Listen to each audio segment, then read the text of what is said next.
Hey everyone, and welcome to Sneaker Web. My name's Rico, and here today we're doing something a little different for you guys.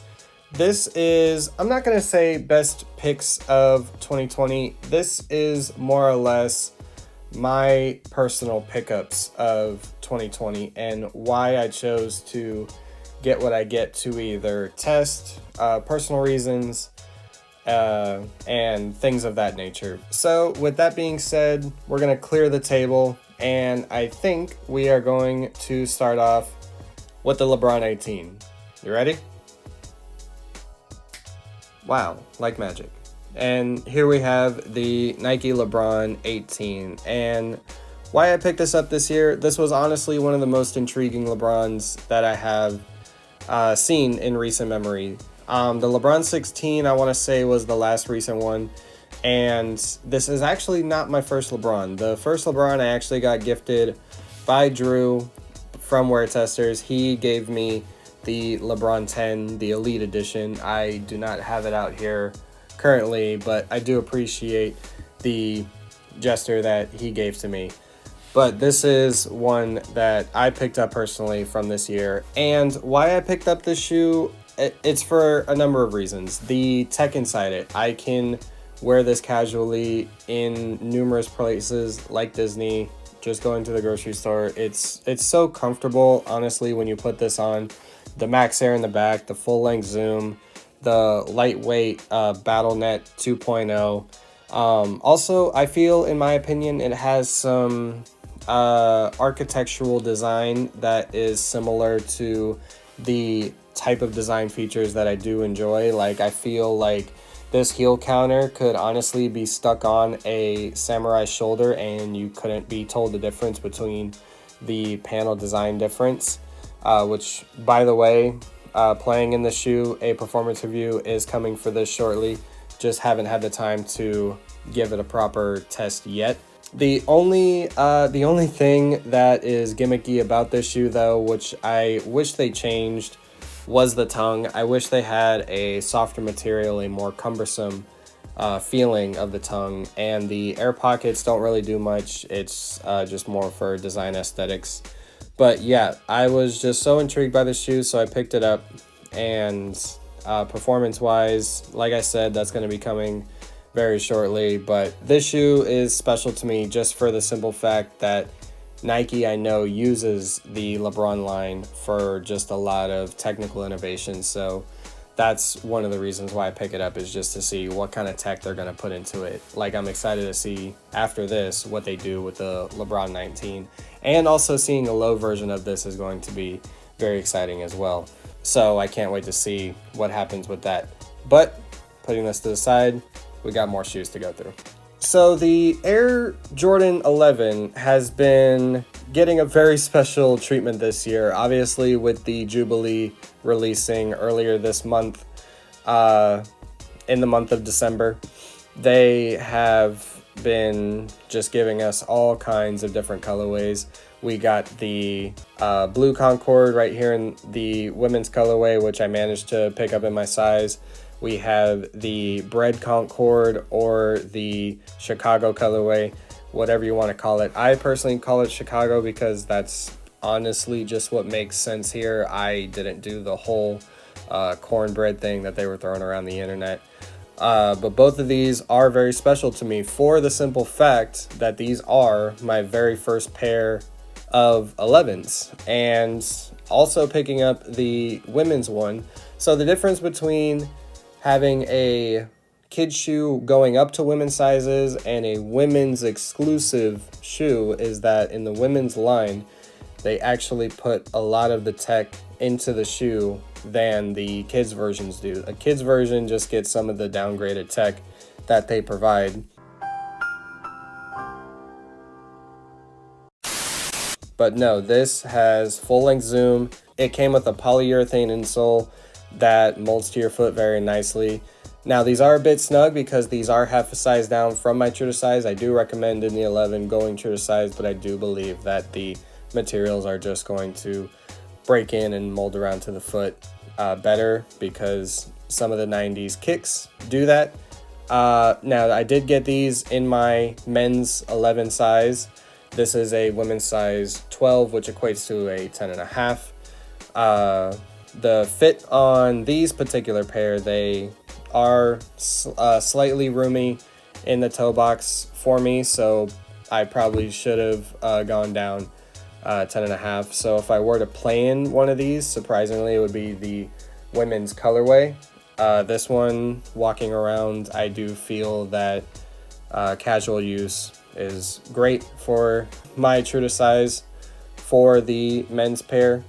And some of the things that makes this one of the best shoes that you can possibly pick up is not only the history of this shoe, but also just some of the design aesthetics. I feel that you could dress these up or down in whichever fashion that you choose, but that's one of the reasons why these pairs are special to me, is the ability to dress them up in a way that you don't have to worry about what occasion you're going out to.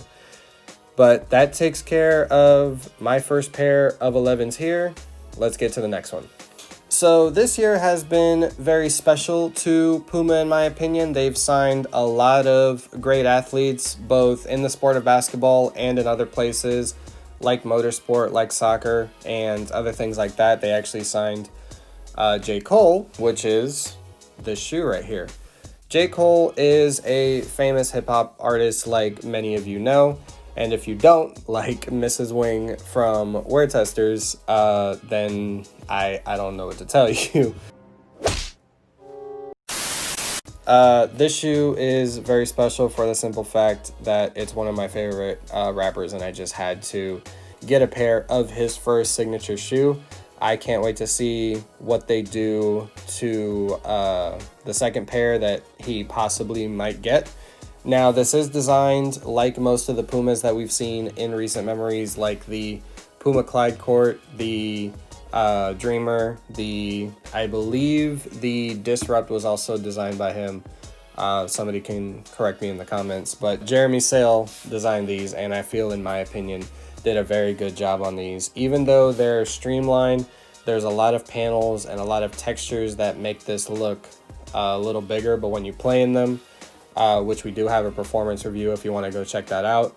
When you play in them, they are surprisingly light on your feet. You do feel the bulkiness of the RX system, so I hope that when I get the Puma Clyde All Pro, I feel the lightness of the textures, the lightness of the Pro Foam Light, I believe is what it's called in their new product. And I hope that they use that in the next model of this. But a solid performance shoe from Puma. Again, they've had many consistent shoes since their return back into basketball, and I hope it continues and brings them more and more success. They had one of the biggest collabs of this year, possibly the best one in my opinion that I've seen, materials-wise, look-wise, and just overall ethos of the shoe, which is the Puma Rider NES, Nintendo Entertainment System. And this just adds to the already expanding line of products that they do have. So great job, Puma. Continue to improve upon the things that you are going to bring us. And let's get on to the next shoe. Okay, so this is another first for me. This is the Air Jordan 12. This is my first pair, and I am very appreciative of the waiting that I had to do for a Air Jordan 12. I waited at just the right time to get a pair that was great in materials, had probably some of the best feeling tech of the Air Jordan 12. They're all the same, but not all of them feel as close to the OG as possible.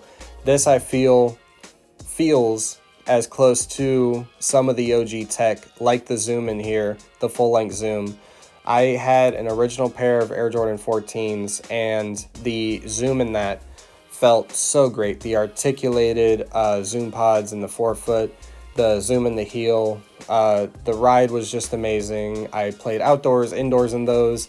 I obliterated a pair, the midsole came off, but this feels just like that. So if I were to play in these, cushion-wise, I don't know about anything else. since I haven't played in a pair of 12s before.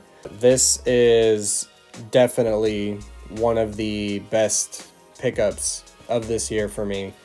Again, just like the 11s, this is definitely one of the best first for me for this year.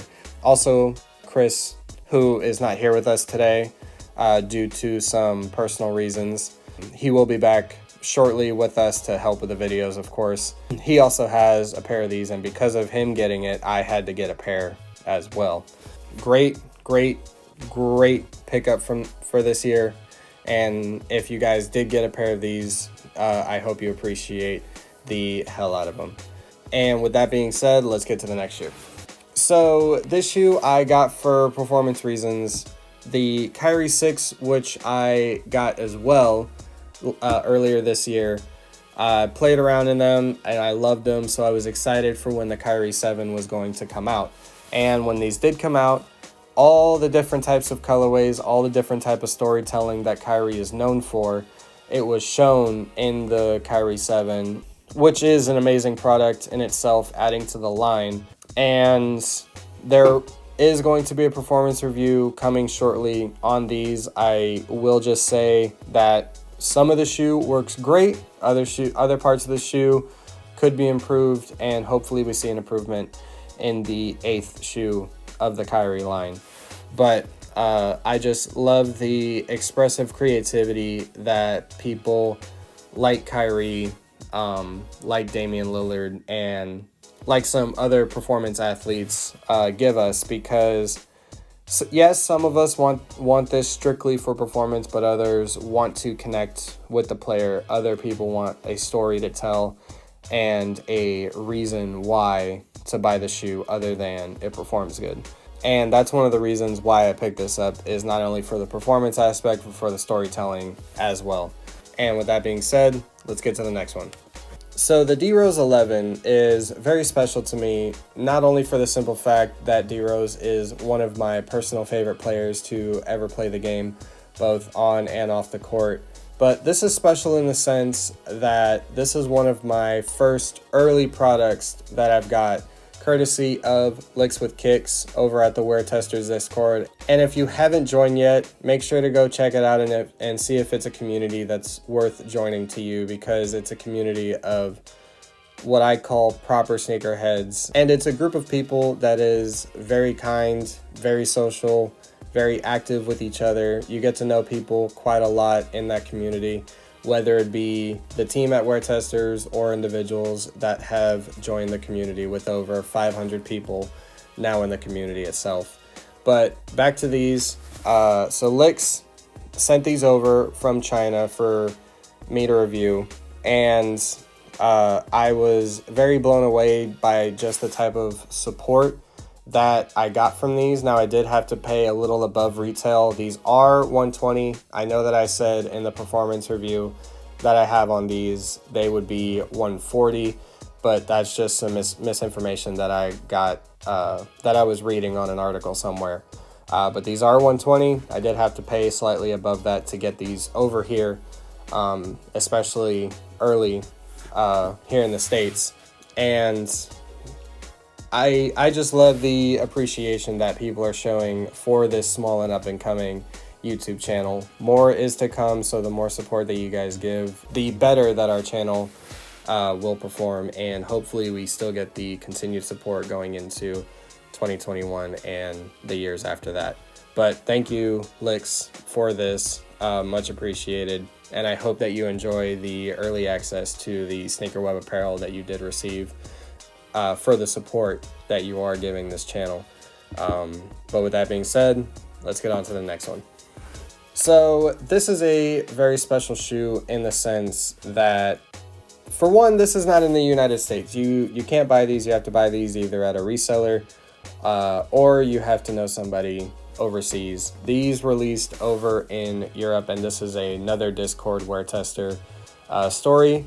So Rafa T-Bone, his name is Raphael. He sent these over just out of good fortune as well, for us to review over here at Sneaker Web, and I was very blown away again by the type of support that we were getting in this case. And this is special to me in the sense that I love Air Jordan 1s. My favorite pair still from last year is the Air Jordan 1 origin story from the Spider-Verse movie. I have the Pine Greens as well. I have the Air Jordan 1 Cements. So this just adds to the ever-growing collection of Air Jordan 1s that I'm getting. But again, it's the type of support that I'm getting for this channel for us to grow and add more content for you guys to enjoy.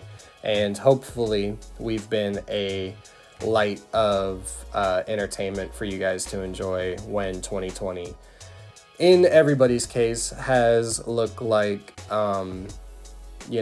just it's either been in complete shambles or some days it's just been really bad. Hopefully these short clips of ours helps you get through the day and get through some tough times. I definitely enjoyed making them for you guys and to kick off Sneaker Web this year. But yes, big thank you to Raphael over in the Discord. And again, if you haven't checked it out, I'm going to emphasize this. You definitely should. It's a community that is worth being a part of. And with that being said, I'm going to get to the final pairs of shoes that I picked up this year. So I picked up a couple of good ones, but also some old ones at the same time. They are the Kobe 9 EM Low and the Kobe 1 Pro Tro. And the reason why I picked these up, even before the passing of Kobe, I was going to do the Kobe project on this channel. I just didn't know how I was going to do that. Now, I got very fortunate with these. These are used pairs. These aren't new.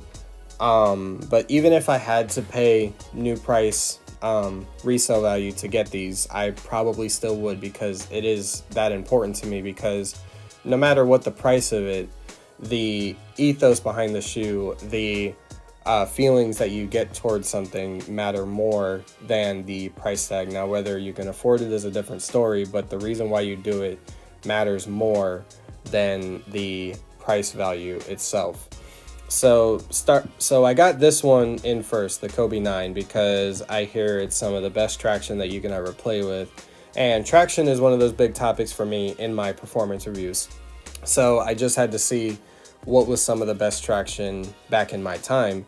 So that's why I picked up the Kobe 9, and also the other technology that's in it, the drop-in midsole, the materials that are used on these, etc., etc. There will be a performance on this as well. And I was about to drop one on this earlier this year, but then I found the Kobe 1, and I realized to myself, well, why don't I just get the 1 and, go 1, 2, 3 in order, and so on and so forth. So I picked up the Kobe 1 Pro Tro. Not only is this special for performance reasons, but also the history with this shoe. This is the first Nike Kobe when he stepped away from Adidas, and Kobe was a free agent for a while and looking for other options that he could sign with.